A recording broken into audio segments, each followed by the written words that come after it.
everyone.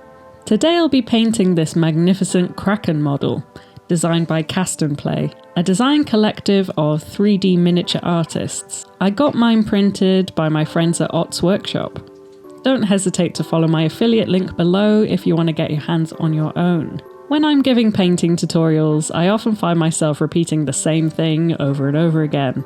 So I'll be trying something new and leaving my painting prompts to text on screen.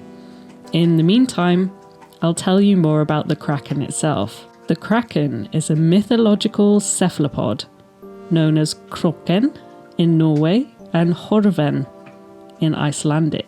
It's known to appear between Norway and Iceland in the Norwegian Sea, tormenting sailors by pulling ships down into the abyss with its gigantic tentacles. Beware the sailor who happens upon a series of skerries, small seaweed-covered rocks of uninhabitable size, for it may be too late for their vessel to paddle away before the skerries reveal themselves as not rock, but gargantuan tentacles. Then there's nothing to be done to avoid being sucked into the Kraken's incredible vortex. The Kraken has been blamed for sinking 10 warships in 1782, amongst many others, including the Ville de Paris, from which a distress signal was seen firing, before the ship was engulfed in towering waves.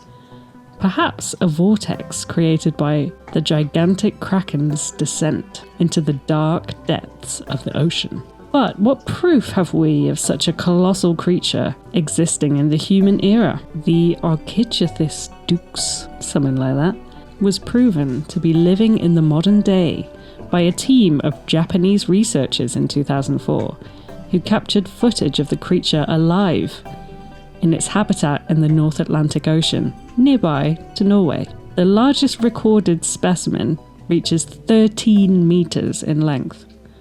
However, it's said that it can grow up to 20 meters long. Perhaps this creature is the source of the inspiration for the Norse mythology. Though giant tentacle creatures aren't just seen as giant dumb animals, there's a strong link between colossal tentacled beasts and the eldritch, existential horrors of the open waters. It's easy to see how the oceanic abyss can be personified by an alien-looking creature who lives in the depths of our own planet, yet lies unseen by the majority of human eyes. We can look onto the ocean and not know anything of its contents.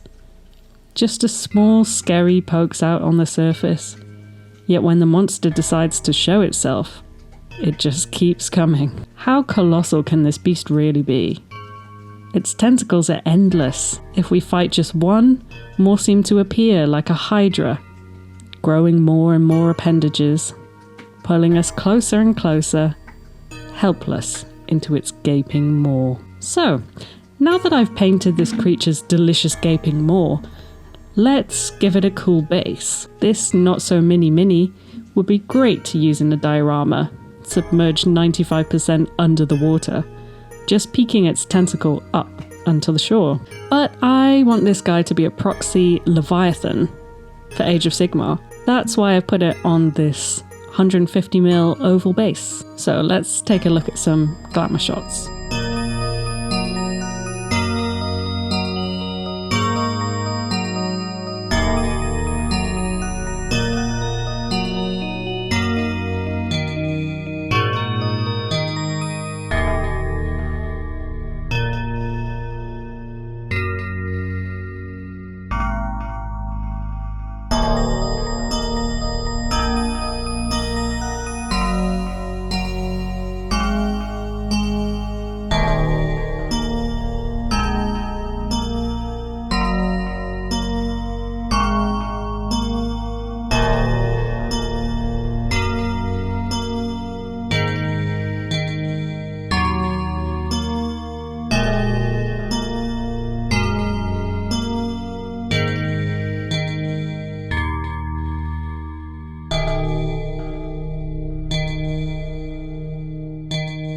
So guys, let me know what you think about my Kraken.